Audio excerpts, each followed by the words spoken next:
They may receive you in everlasting dwellings. That's where the words of today's Holy Gospel.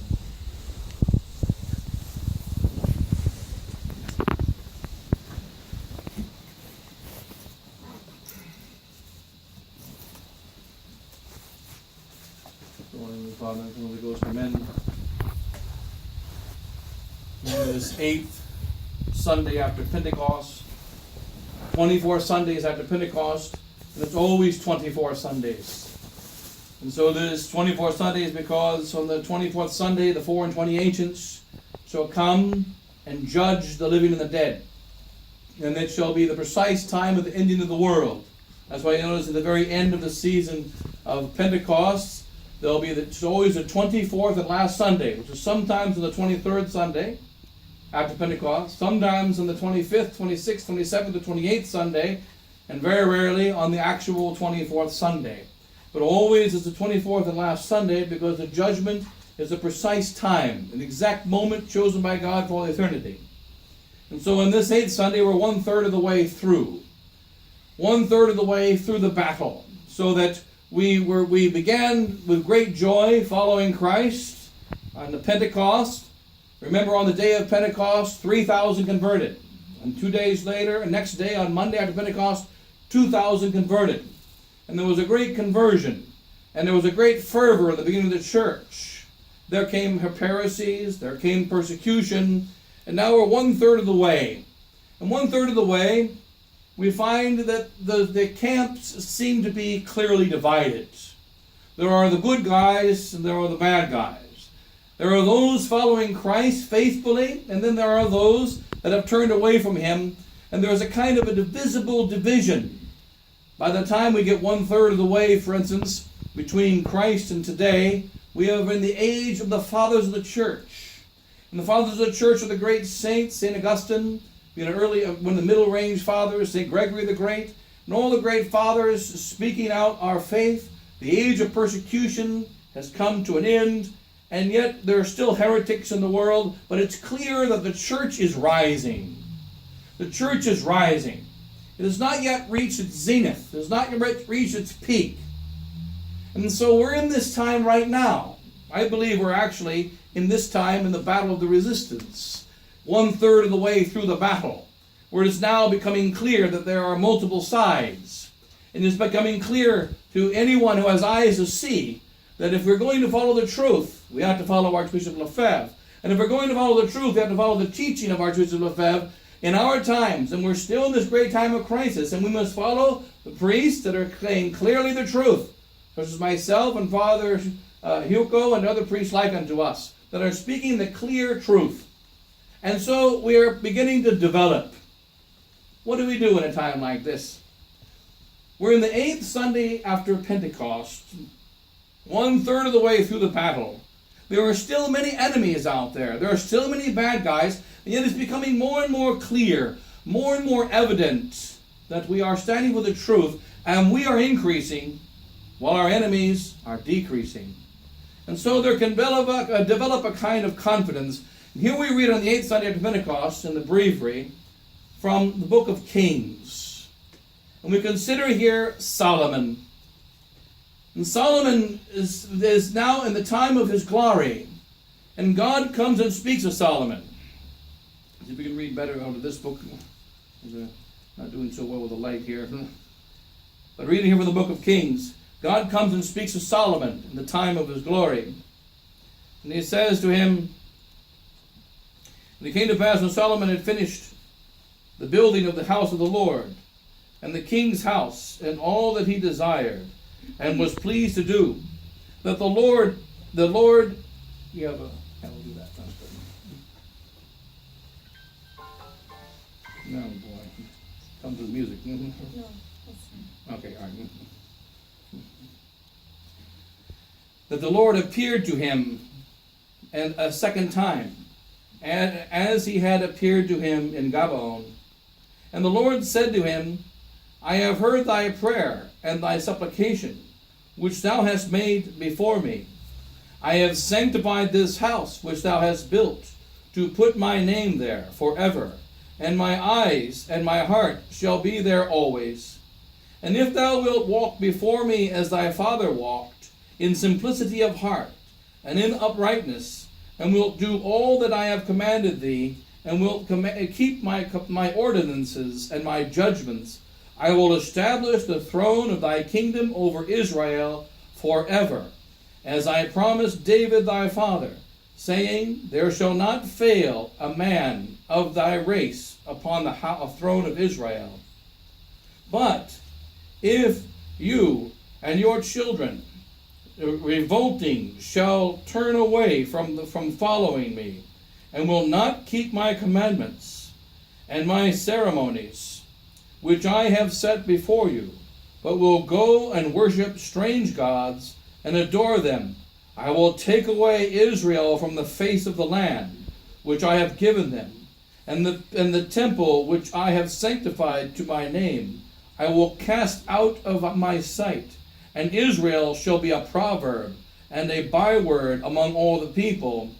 And this house shall be made an example of everyone, and that shall pass by it, and they shall be astonished, and they shall hiss, and they shall say, why hath the Lord done thus to this land and to this house? And they shall answer, because they forsook the Lord their God, who brought their fathers out of the land of Egypt, and followed strange gods, and adored them, and worshipped them. Therefore hath the Lord brought upon them all this evil.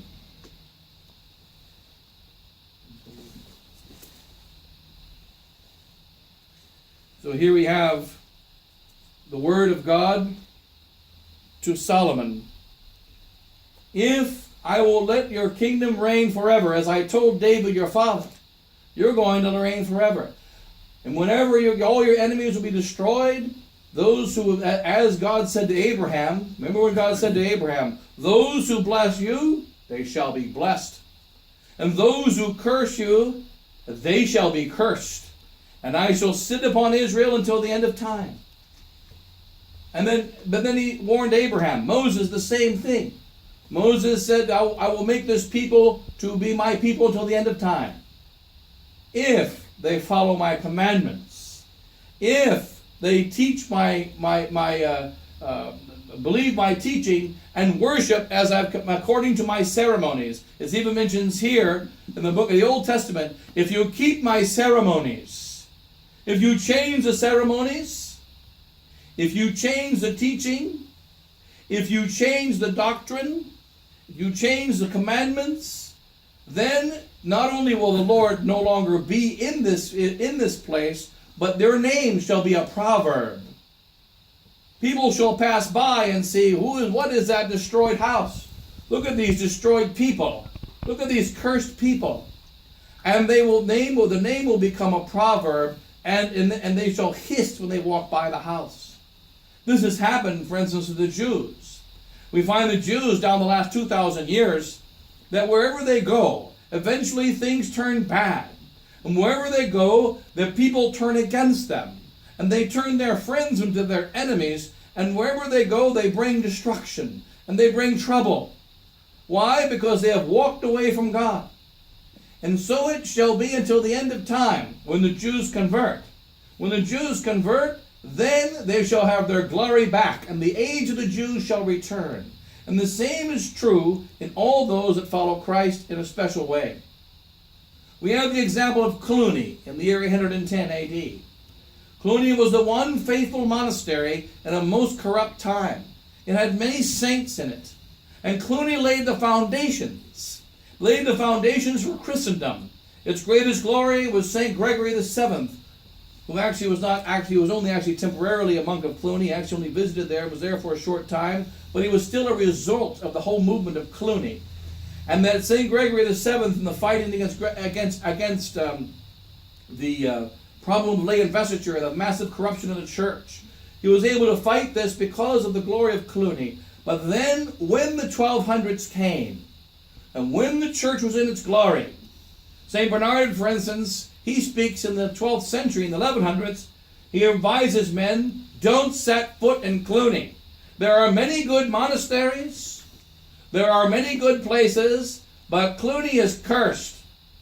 And there were even prophecies that Cluny would be destroyed, and it was destroyed.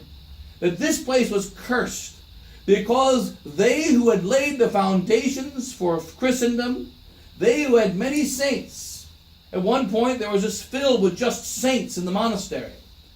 But they sat upon their leaves, it says in sacred scripture. God spoke to Israel and he says, sit not upon thy leaves, for thou shalt be thrown out. Thou shalt be destroyed. They sat upon their leaves. This is the danger, 1/3 through the fight. We saw many bad guys die. We saw many bad guys fall aside. We had many bullets shooting at us. And we're still alive. Like an old man told me recently, 23 times I've been to the hospital. 23 times I've cheated death, and I'm still here. 24 is around the corner. And one thing for sure is, pretty soon he won't win. Pretty soon he won't cheat death. I had a wiser man in my parish when I was newly ordained. He was 95 years old when I entered the parish. He was 92 when I was a newly ordained priest. And he told, when I said, Mr. Gallegos, how are you doing? And he just said, just waiting to die, waiting to die, waiting to die. And all he wanted to do was be anointed and to wait to die. That's it. When he was 104, I asked him, how are you doing, Mr. Gallegos? He said, just waiting to die, waiting to die, and waiting to die. And after the age of 104, he then was taken to another place, and he was still alive the last I heard. By now he'd be 136 or something. But perhaps he died, but he was always waiting to die, and waiting to die, and waiting to die, but he never died. But he knew that he was just waiting to die, and he was waiting for eternity.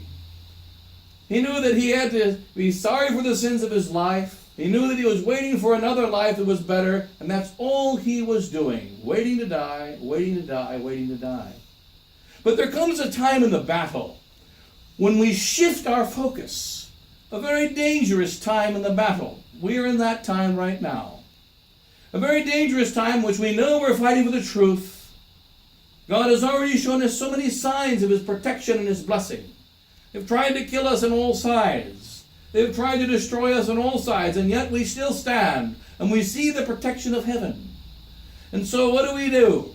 You know what? Let us rest upon our leaves. St. Augustine speaks about Solomon. He says, God came and spoke to Solomon today in his sermon on the words of God to Solomon. And notice that God is pleased with Solomon. God shows no worry of any kind about Solomon. He blessed Solomon with wisdom. He blessed Solomon's house, his king's house. He blessed the house of God. He told Solomon to build 2 houses, the house of God and the house of the king. And he built 2 beautiful houses, and God blessed both houses. And he was pleased with Solomon. And then he told Solomon, I will bless you all your days. And you're just like I told your father David, I will bless him all his days. And as I told David, I will never take the throne out of Israel. So I tell you, I will never take the throne out of Israel. And in 1970, Archbishop Lefebvre founded the Society of St. Pius X. And founded an order to defend the Holy Roman Catholic faith, to fight against modernism and the errors of Vatican II, to hold up the divine truth. And it was attacked on all sides. In 1975, almost all the professors, left the seminary. And a seminarian by the name of Richard Williamson came up to him and said, what will you do if there's no professors next year? What will you do if all the professors leave? And Archbishop Lefebvre said, well, if all the professors leave, you'll have to learn how to do a little home study. You'll have to crack open your books. You'll have to read the theological manuals on your own. But the seminary goes on, and the seminary stays, because it's necessary. Necessary for the preservation of the Catholic faith. Necessary for the preservation of the Catholic priesthood. Necessary for the salvation of souls and the good of the church. And many priests did leave after the suspension of 75, and then the crisis of 76. And then there was a massive growth and a development. It seemed as though the great battle was over, and we had gone through the wave. We had resisted the wave of the great attack. And now those who survived that wave They would be the foundation of the strength of the Society of St. Pius X. And so it grew and waxed strong. And then what happened? When it waxed strong, it spread the faith. As Father Gruner pointed out, note that even the Fraternity of St. Peter, the Institute of Christ the King, the Indult Mass, even though they are all wrong because they accept the new Mass in Vatican II, they still celebrate the Latin Mass, they still hear confessions, they still do anointings, and there is some good that comes from their work. All of it is because of Archbishop Lefebvre. Had he not consecrated those 4 bishops in the great next wave after 76, had he not consecrated those 4 bishops, had he not persevered in the battle, it would have been death for the whole church. And then there were souls that came to God because he stood for the truth. And then what happened? The society began to rest upon its laurels, to rest upon the leaves. It used to be the custom in the making of wine. You put the grapes inside of a barrel, and you stomp on the grapes. You stomp on the grapes and make the wine. And then there's a point where the leaves settle to the bottom. And then when most of the leaves have settled to the bottom, you pour it out. But if you wait too long, the leaves come back to the top, and the wine is ruined. So you must let it settle down, and when it settles down, at the right moment, pour into another pot. But if you wait too long, then it comes back up to the top, and all you have is ruined juice. And so those who wait too long ruin it. Don't rest upon your leaves, the sacred scripture, for if you do, it'll become ruined. That which can become good wine will become ruined, like unto salt that has lost its savor, and will be good for nothing to be thrown into the pit, and be trodden under feet by men. We are in a time in which we are holding strong while bullets are being fired all around us.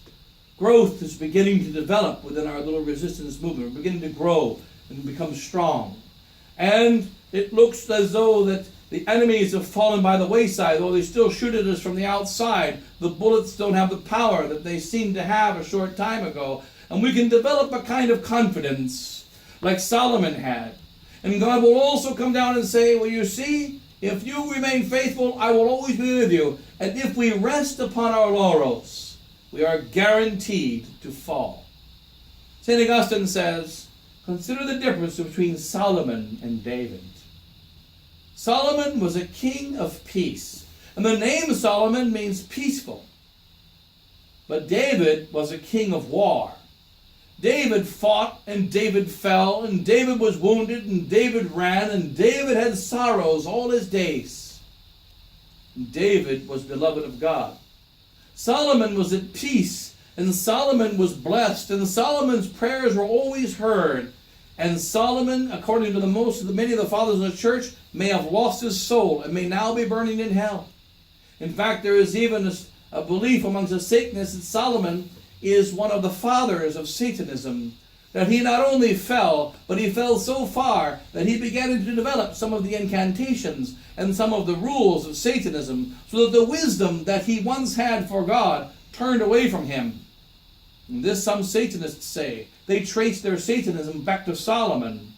And Solomon fell, and he fell most greatly. Now, it's not certain that he lost his soul. We do not even know that Judas lost his soul. But one thing for sure is he turned away from God because he became comfortable. After he became comfortable, he began to see that the women of other places were beautiful. And God said to him, what were wrong with the women of Israel? You know, I told you could have more than one wife. You had many wives, no problem. It was allowed to him. But they must be women of Israel. Why did you look out upon the women of the other lands? Why did you build temples for them? Why did you turn away from me? And the great and wise Solomon turned to idolatry. And the great and wise Solomon, who built the temple of God, was the same Solomon that built the false temples. And this is a warning to any soul that is faithful to God. You may be faithful today. You may have cheated death many times. You may have won many battles. But it only takes one small bullet. It only takes one little cut. It only takes one small fall, and we pass to death. We are fragile creatures. How do we prepare in the time of our apparent success? How do we prepare for the great battle to come? And the example is given also on this 8th Sunday in the Gospel that there was an unjust steward. Now the unjust steward was very much like unto Solomon. You read about him in the 8th week in the breviary, and on the 8th Sunday in the Mass we read about him. The unjust steward, he did not know he was going to get fired. He was like the guys in the mafia stories, and they tell him you're going to get a pay raise, everything's going to be great, and you walk in, and then he didn't realize it was the last day. He thought he was going into the boss to get a promotion. He thought he was going into the boss to get a pay raise, to get a promotion, to get a medal, to get praised. And he came in, and the master said to him, "What have I heard about you being an unjust steward?" You mean me? No, I didn't do anything. He was not ready to be called an unjust steward. He said, "You're an unjust steward. You're not fulfilling your duty." And then he walked away and didn't know what to do. He still had power. He was given a warning. And he said, "To dig I am not able, to beg I am ashamed. What shall I do? This is what I shall do. I shall go to all my master's debtors, and I will say to them, how much do you owe my master? 100 barrels of oil. Sit down and write 80. How much dost thou owe my master? 80 cores of wheat. Sit down and write 50. And so he did to all the debtors. And the Lord commended the unjust steward because he prepared himself to be received into houses. What does this mean we have to do in the time of our success? What do we have to do in the time in which we are strengthening? In the time in which we are holding the truth and the bullets aren't working against us? What must we do? We must forgive our enemies. We must forgive those that have done harm to us. And this is in all the levels. One of the most grave harms you experience in life is when you're driving down the road and someone cuts you off. You want to kill them. Or someone takes your coffee. These are very grave harms. We also find when we're stuck in a line and we have to wait for something, we want to kill and murder. You know that Dr. Hoynoski was given an example back in the 1980s, in the time of the war in Beirut in America. He said he's in New York City, and he's walking across the street, and there was an old lady, about a 150-year-old lady, walking across the street. And the light turned green while she was in the middle of the street. And there were 5 or 6 cars, and the guy in the 5th car leaned out the window and said, "Kill her! Kill her! Run her over! Kill her! Kill her!" Because you know that night, that guy went home, he turned on the TV, and it said there's war in Beirut. And you know what he said? "Ain't it a shame there ain't peace in the world?" Now the fact is, how do we prepare for battle? How do we prepare for war? Those who don't know how to be patient when an old lady is crossing in front of them, those who don't know how to be patient in line, and those who don't know how to forgive their enemies and make excuses for them, this shall cause a great fall when the next battle comes. So we have, for instance, in our battle, we have the problem of Bishop Fillet, and Bishop Williamson, and Pope Francis, and Pope Benedict, and about 6,000 other bishops, and a whole bunch of people around us, and the priests of the diocese, and the priests all around us, and they all have one thing in common. They want us dead. They want us eliminated. And yet somehow, by a miracle of grace, we still stand. And there's a great temptation to read the words of David. And David said in his Psalms, "The just man shall wash his blood in the feet of sinners." And we want to wash his feet in the blood of sinners. He shall wash his feet in the blood of sinners. Let's get a pool over into his blood and start doing a foot washing. This is what we are tempted to do. This time is not now. This time is not now. When we are holding the divine truth and we're being attacked on all sides, and yet we're at the period in which it seems as though it is clear that the Blessed Virgin, it is clear that our Lord is upholding us, it is clear that we're standing with the truth, and then there's a kind of calmness. It's like we walk around the side and we see a man shooting at us. He's got a big gun aiming at us. But we know that that big gun has blanks in it. And we know that it's actually a water pistol that's just very well painted. And therefore we are not afraid. We can become very confident. We can become very proud. And the next thing you know, God slowly turns away from us. Wisdom slowly disappears. And then the time of the next battle comes, and we are the ones who will say, go out and worship the devils. This is what's happened to the Society of St. Pius X. The Society of St. Pius X, the order to which I belong, rested upon its laurels. I remember we used to say to priests in the Novus Ordo, why did you stay so long in your diocese? If I was in the Novus Ordo diocese, and my diocese went with the new Mass, and my diocese went Vatican II, I would have stood up right away. Why did you wait 5 years? Why did you wait 15 years?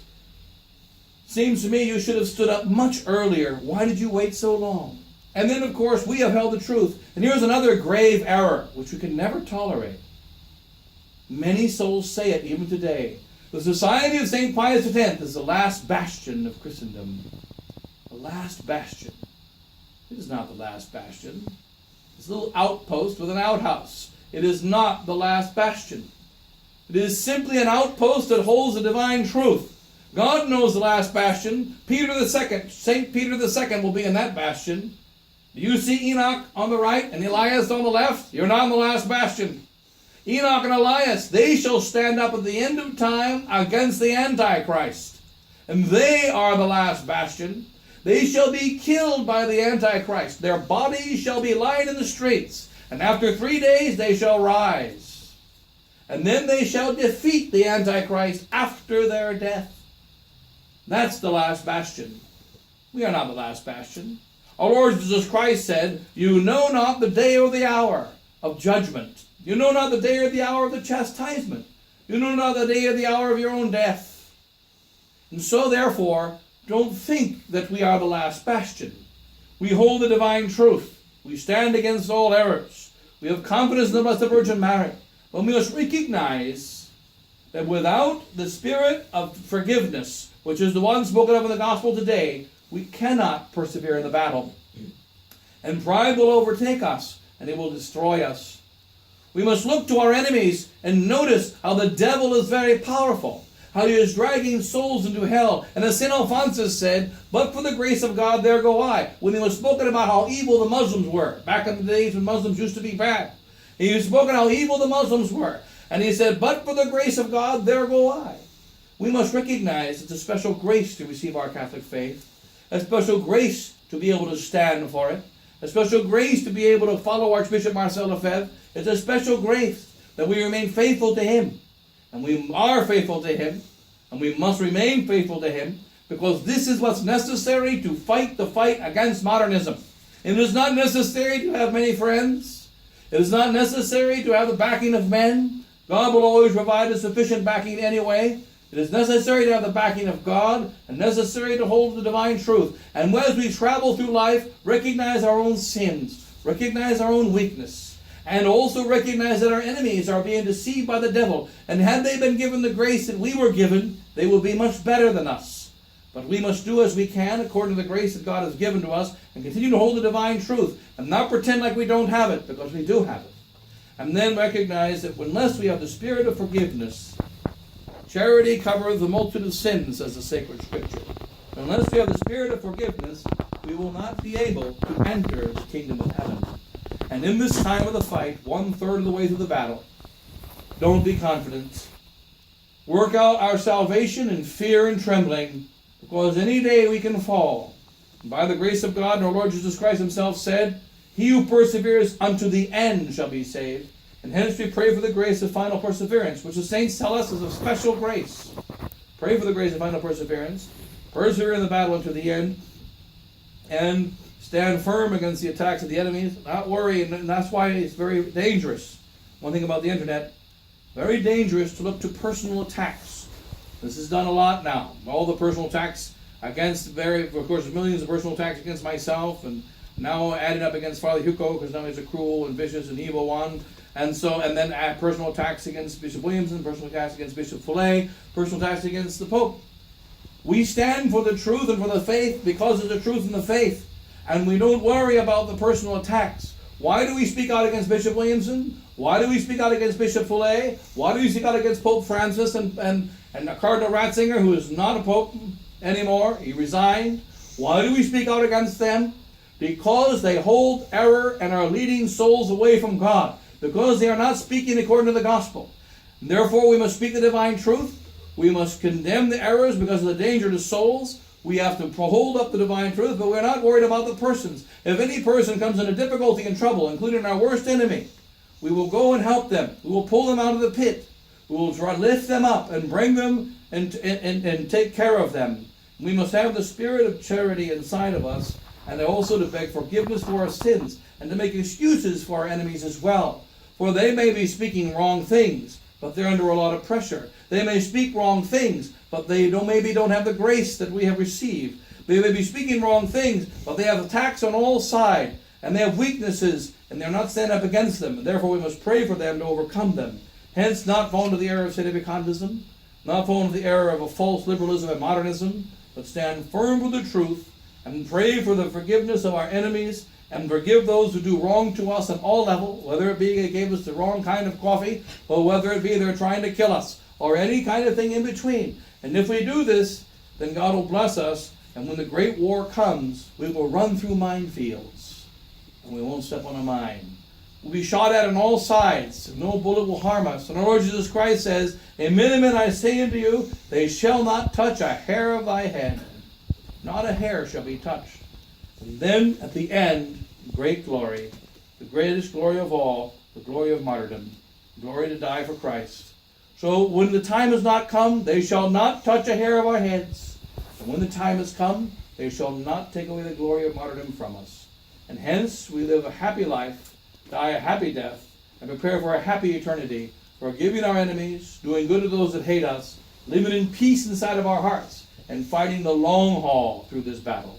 So we're going to close it all. God bless you all. God bless you all. In the name of the Father, and the Son, and the Holy Ghost. Amen.